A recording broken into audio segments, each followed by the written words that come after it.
I'm rethinking my entire relationship because my boyfriend genuinely believes it's worse to cheat on an abuser than to actually be one. To be clear, nobody in this situation is abusive and nobody is a cheater. My boyfriend, 26 male, of 2 years, and I, 24 female, got into an argument that started with a musical waitress, which is about a woman who cheats on her abusive husband with her gynecologist. She's also pregnant. The husband is physically and financially abusive and won't let her leave him, though she is secretly saving up money to enter a pie baking competition, so she can hopefully use the prize money to leave him and find a better future for herself and her baby. Here's my take. I don't condone cheating, but in my opinion, if your partner's hitting you and trying to take all your money, then you don't owe them any loyalty. At that point, you're more of a prisoner than partner, and you don't have to feel bad for cheating. It's better if you don't, because you might be in a lot of danger if your abuser finds out, but I wouldn't shame the cheater. However, in this case, the doctor also has a wife, which the main character knows from the beginning but ignores until she meets said wife, at which point she ends the affair. So, I think she's in the wrong for sleeping with a married man, but not wrong for cheating on her husband. My boyfriend is a lot more religious than I am and says that there is never an excuse for cheating.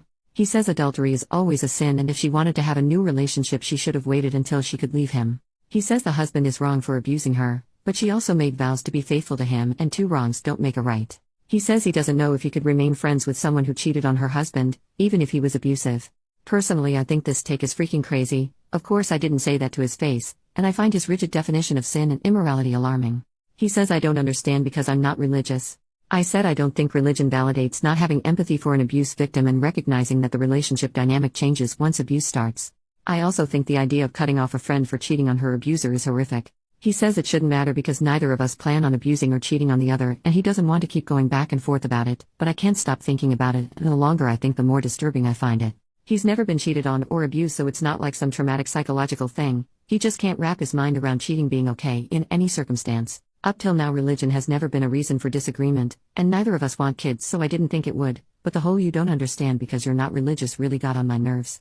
Both of us agree that the doctor is unequivocally wrong both for cheating and for hooking up with a vulnerable patient. He deserves to get dumped and fired and have his medical license revoked, but that's not really relevant. It feels a little ridiculous to end a relationship because of an argument that started with a fictional musical about pie, but here I am. I'm seriously considering it. Edit to clarify, I'm not trying to justify or condone actual cheating in any way. I would never encourage or support someone to cheat, no matter their circumstances. The point of disagreement is that I think the cheater being an abuse victim who can't leave is reason to have compassion for why they did it, and it's messed up to end a friendship over that. Update the next day. First off, thanks for all the replies to the original post. The reason I turned to Reddit was because he was shutting down conversation while I wasn't ready to let it go, and you guys helped me figure out why exactly it bothered me and how to organize my thoughts to better communicate them. As most of you said, the core issue wasn't really about the musical or hypothetical situation, it was about the implication of underlying principles that I didn't agree with and the inconsistency in his religious beliefs, as well as the tone of religious superiority that got to me. So, I brought it up again last night, over FaceTime. We don't live together, fortunately, and he was quite upset that I wouldn't let it go because I'm normally not argumentative like this. It's true that I usually try to find common ground or compromise, but I thought that was weird of him to say. At this point I felt pretty guilty about not letting it slide and I considered dropping it, but I'd spent too much time thinking about it to let it go, and boy am I glad I didn't. I started by asking about why this was a situation that could be dictated solely by religious doctrine, while he's fine with things like premarital love-making, abortion, homosexuality, etc. He gave evasive answers for a ridiculously long time, but eventually it all came out. He is uncomfortable with gay people and distances himself from them too. What about our gay friends? Apparently they're my friends, not our friends. I guess we've only hung out with them in larger groups. Why has he never said anything about this before, even when I excitedly told him that 2 of our female friends were engaged? Apparently he thinks he shouldn't have had to say anything, and I should have known he's not okay with people who live in sin. Also, this couple won't really be married. Huh? I go to Pride every year to support my LGBTQ+ friends. He never criticized me for doing that, so why would I think he had a problem with it? I'm a quiet person by nature, it's not like I don't give him a chance to share his opinion. At this point I start to get really suspicious. I then ask him about abortion and being okay with not wanting kids. Turns out he does want kids. He tried to convince me that I misunderstood when he said he didn't want kids, and he was just saying that he wasn't ready for kids yet but would be in the future. This is an outright lie. I've known since I was about 14 that I never want kids, and I have never wavered on that. I always bring this up within the first few dates, and I distinctly remember him saying that he was looking forward to child-free adulthood, and how much freedom dinks, double income no kids, have. This is when I start to get really upset because I know he's lying to me. Looking back now, I realize I never went back to asking him about abortion because I was so shaken by the kid's revelation. I wouldn't be surprised if he outright lied about being pro-choice as well. The conversation continued with us talking about religion in general. As I said, I'm not religious, and he's never tried to get me to go to church with him or anything. I was raised by immigrant parents who practice a minority religion, but they are not devout/they favor scientific explanations, and they raised me to be respectful of others' beliefs. I thought he understood that. In the past he's asked me about cultural and religious customs and seemed respectful and interested. Turns out he thinks their religion is not real, as opposed to his, and it's interesting to see their customs, but we can't expect them to know better because they weren't well educated. Both of my parents not only went to reputable universities in their original country, but also went on to get master's degrees in the country we live in now. That's when I realized he's a bigot. I also asked him about why he's okay with premarital lovemaking but not any of the other stuff, and he hemmed and hawed and didn't have an answer, which is when I realized he's a horny nincompoop. At this point he's still acting like I'm the bad guy for not automatically knowing all these things he's either never said and not automatically knowing when he meant the opposite of what he said.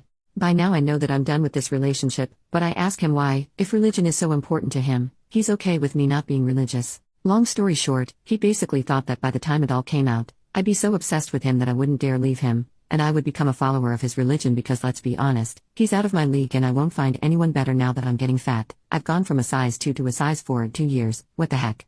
And some frankly racist, elitist crap about how his, rich, family is better than mine. This whole time he was acting like I was ridiculous for overreacting to all these revelations. Finally I told him it was over and he didn't seem to believe me. Whatever, I know I'm done with him. I went to bed angry and upset, but I woke up more relieved that I know the truth now.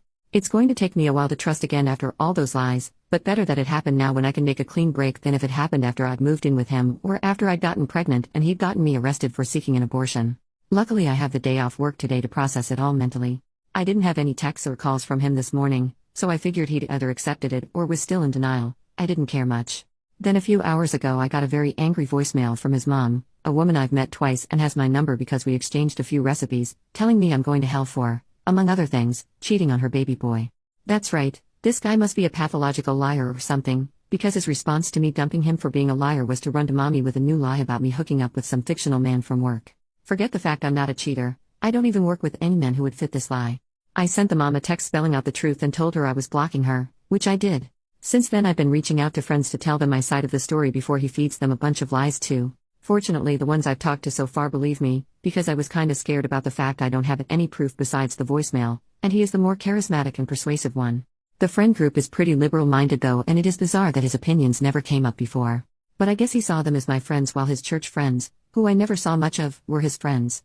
Overall, I'm trying to stay optimistic, but it's terrifying how smoothly he could lie to me for so long. It only came out because he let his guard down because we were talking about a fictional story. Initially I felt ridiculous for not letting it drop. Thank you to those who encouraged me to trust my instincts and get to the root of what bothered me. Finally, though it didn't come up again, I'll say again for the record that abuse victims whose partners won't let them leave are prisoners, not partners. They do not owe their captors any loyalty. Infidelity in that context is not a healthy or safe or smart choice, but people make bad choices when they're in survival mode. We don't have to condemn them for it. The number of people on that thread who seem to consider abuse and cheating as equal transgressions is seriously disturbing. Anyway, on to the rest of my life, I guess.